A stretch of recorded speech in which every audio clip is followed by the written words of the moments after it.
మన పితరులు చేసిన పాపాలు మనకి శాపాలుగా మారాయి. అయితే మనం చేసే పాపాలు మన పిల్లలకి శాపాలుగా మారకూడదు.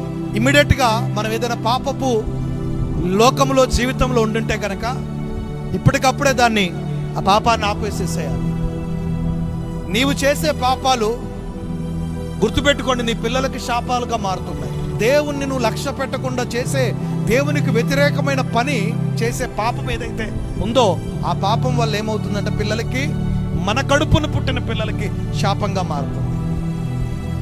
కానీ నేనేమంటానంటే, పాపాలు చేసి శాపాలు వారికి ఇవ్వటం కంటే ప్రార్థన చేసి వారికి ఆశీర్వాదాలు ఇవ్వంటారు. హల్లెలూయా. ప్రార్థన చేయి, నువ్వు ప్రార్థన చేయి, నీ ప్రార్థన వారికి ఆశీర్వాదకరంగా మారుతుంది.